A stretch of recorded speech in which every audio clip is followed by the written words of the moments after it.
Manatranarabatra plastique vavy tonga eto amin'ny fandarana mahery no amin'ny tiariny alato faraka ambin'ny folo ny volana aogositra ity manasanao anaraka izany hatramin'ny farany mazava ho azy ho resantsika betsaka amin'ny androanty ny manodidina ny taranja basketball ny baolina lavalava izay andraisana vahiny any koa marabanao-mbola dia miarabantsika rehetra ihany koa mpanaraka ny fanatanjahantena amin'izao ariva izao ny taranja basketball aloha no anomboantsika ny fotoana amin'ity ariva ity ny afrobasket-men U18 laharana fahadimy no misy any Madagasikara raha tao anatin'izay fedina ny tompon-dakan'ny Afrika izay rehefa anandresy any Côte d'Ivoire tamin'isa 2-20 no 20 sika androany melo ny lalao famarana tamin'ity lalao fiaditoerana ity tokoa nanao dia zazana hoe naprevy izay no ilazantsika azy ny pakafy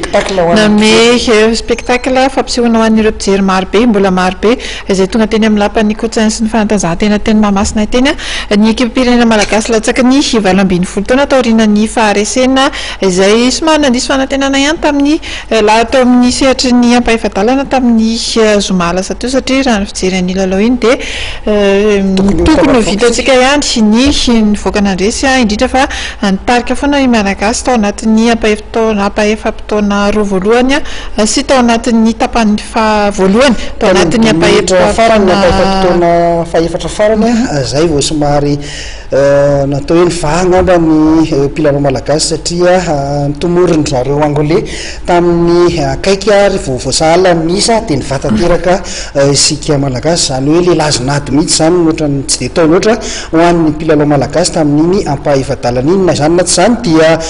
nanaoara ny mpanazatra sy ireo mpilalao sy ny mpijery marobe teny Mahamasina fa dia afa-po izy tamin'ny zavatra nasehon'ny mpilalao malagasy eto mpilalao malagasy reto latsaka ny 20 taona moa izy reto zany tsy aivina hatrany dia tokony mbola anana fahafahana mivoatra ihany nanao indrindra mbola manana noaviny zany eo amin'ny taranja ity raha mitohy amin'izao avy teknikan'izy ireo zao nasehony amin'izay sehatra izay hitoizany any amin'ny ananana ekipam-pirenena eo amin'ny senior ho tsaratsara koa zany ato anatin'ny taona vitsy isika eto Madagasikara manambaran'ny fédération tokoa zay namanambola tiana satria isan'ny lalao goavana miandry atsika zany amin'izao fotoana izao dia ny lalao nosindray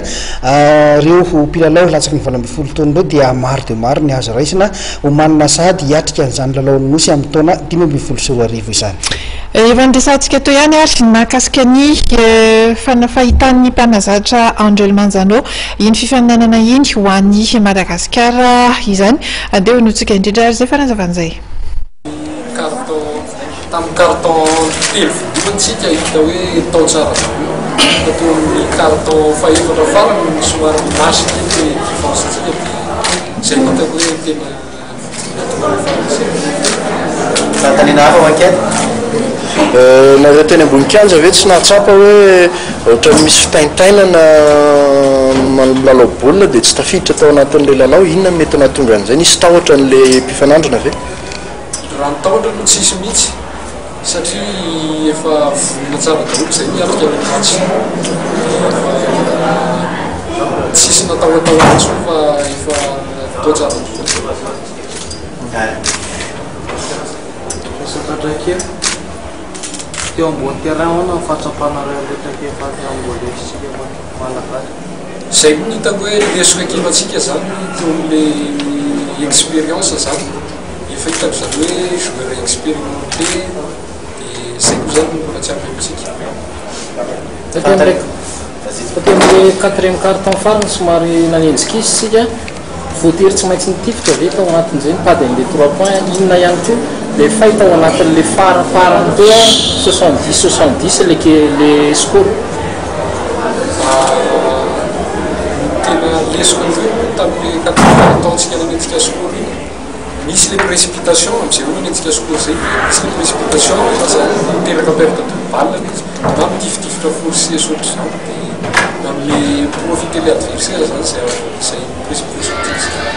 sao dia kosa hoe tsy tafiditra tao anatiny mihitsy sika tamin'le fiarovatena n'le angolais tsy nahitana hevitra ve nidirana tao ambany fa lasa hoe taty amin'ny extérieur foana nitifitra tao amin'le 4e carton atao hoe tsy dia hoe tafiditra tsara ihany tao amin'ny tao ambany zany fa le manentsika score koa dia tir 3 points daholo. Nanao défense de zone anaty dia misy attaquenay amin'izay défense de zone zay zany hoe balle intérieur balle extérieur manaraka ny tifla tsy manaraka avoaka dia teo somary forcé le tir 3 points dia esaiko ny tao avoaka zany. Analyse du match, je vais numéro 1 féliciter l'autre équipe parce qu'ils ont montré qu'ils sont une équipe vraiment combative, vraiment expérimentée, qui connaît très bien leur travail, alors qu'il y a beaucoup de pression contre eux, mais ils sont restés. Vraiment, j'étais impressionné avec leur pourcentage de tirs à 3 points et avec leur pourcentage de tirs en lancer franc. Et aussi, avant d'analyser les matchs, jusqu'à maintenant, je crois qu'on a fait un très bon travail, même aujourd'hui. On ne peut pas oublier, je dis depuis le début, les joueurs ont que 18 ans, hein. Il y a des joueurs dans notre équipe qui jouent leur première tournoi organisé de sa vie. Donc, depuis maintenant, je demande à tous à l'État malgache, à toutes les personnes qui peuvent décider sur ça, de continuer à aider ces gars-là pour leur évolution. Maintenant, on a regardé que nous sommes dans le niveau de meilleure équipe de l'Afrique de notre âge, alors qu'on a travaillé que pendant 5 mois, et les dernières années, on a travaillé qu'un mois et demi. On a beaucoup profité, la progression a été incroyable, mais si à cause d'avoir perdu ces matchs-là, on va dire, nous sommes nuls, je crois qu'on fait une grande erreur. Je crois que le travail qu'on a fait jusqu'à maintenant, même pendant la préparation, même pendant les championnats, a été très bon. Aujourd'hui, j'ai entré déjà dans l'analyse du match. Je crois qu'on a fait tout bien, sauf une chose. Et c'est à cause de l'expérience qu'on a fait ça. Il y a 2-3 fois pendant les matchs que nous sommes prêts à tuer les matchs. On a pris 10 points, 12 points. S'il y a l'expérience à ce moment-là, je crois qu'on arrive à gagner des 20. Mais juste là, c'est la bonne qualité bien sûr et aussi l'expérience des autres joueurs. Il y a les coachs de Tunisie qui viennent de me dire, coach, ne vous inquiétez pas, ces gars-là, ils viennent d'être ensemble des joueurs des championnats depuis 13-14 ans de tournois internationaux. Donc c'est ça qui a sorti. Dès que nous sommes prêts à finir le match 12 points, c'est là que l'expérience a sorti et nous, on n'arrivait pas à continuer à notre maximum niveau. Et aussi, comme j'ai dit tout à l'heure, on a regardé tous les matchs d'Angola, on a beaucoup analysé et on connaît qu'ils sont forts pour les tirs, pour les lancers francs, mais les 4, par exemple, c'est presque qu'aujourd'hui qu'il a marqué les tirs à 3 points, alors qu'à chaque fois qu'il est seul, il marque. Même les 12 qui a marqué les tirs à 3 points à l'intérieur, il a tiré n'importe quoi, la balle entrée. Et vraiment,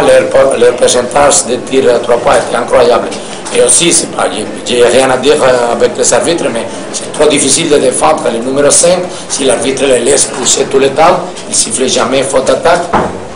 Et dès que le match est pressé, on fait la pression, c'est toujours faute à nous. C'est trop difficile comment est-ce qu'on peut les défendre.